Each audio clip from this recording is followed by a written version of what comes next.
तो 2026 कैसा रहने वाला है?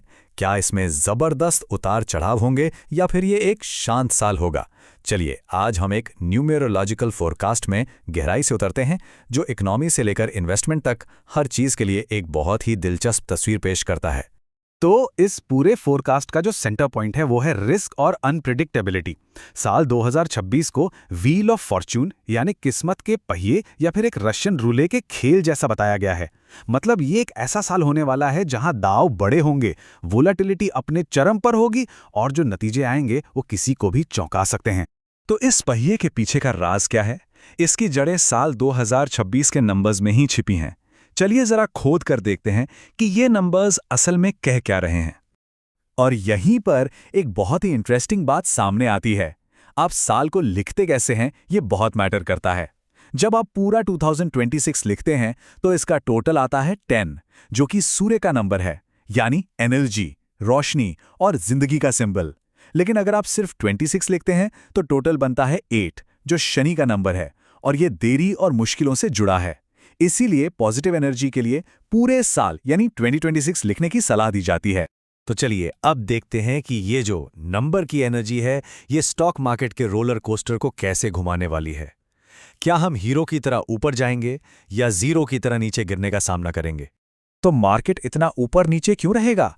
इसका जवाब नंबर 10 में ही छिपा है।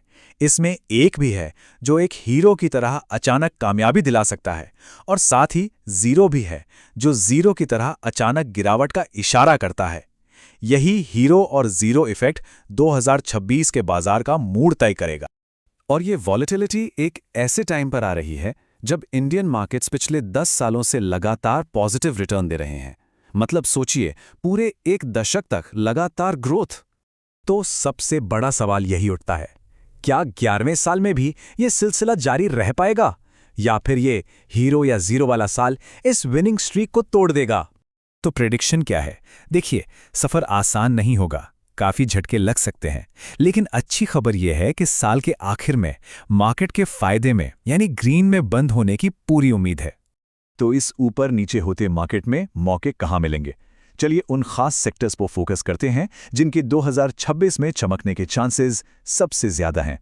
सूरज की एनर्जी का मतलब है नई शुरुआत, और ये चीज़ हमें सीधे सीधे कुछ सेक्टर्स में देखने को मिलती है। Startups, solar energy, green hydrogen और इलेक्ट्रिक व्हीकल्स, ये सभी भविष्य की एक नई सुबह की तरफ इशारा कर रहे हैं।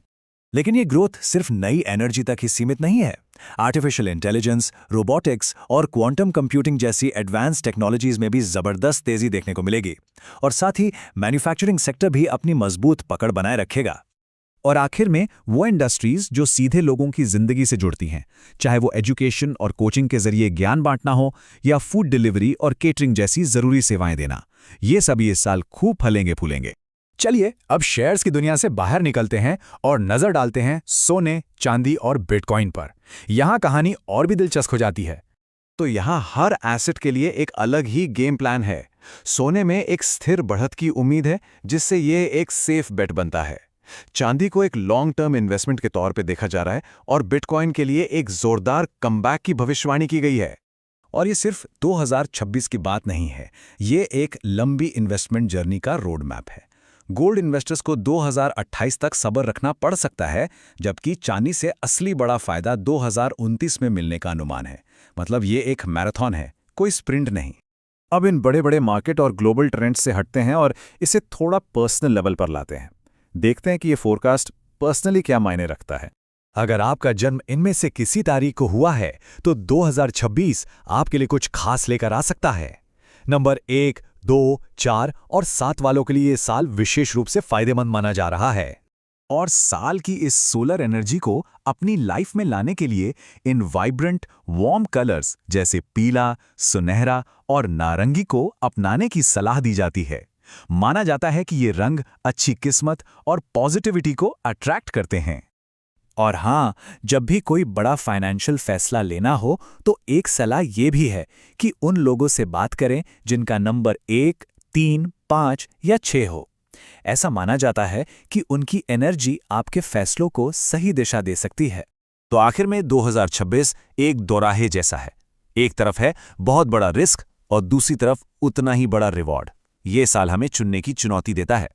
असली सवाल ये नहीं है कि किस्मत का पहिया कैसे घूमेगा, बल्कि ये है कि आप उस पहिए पर अपना दांव कहां और कैसे लगाएंगे।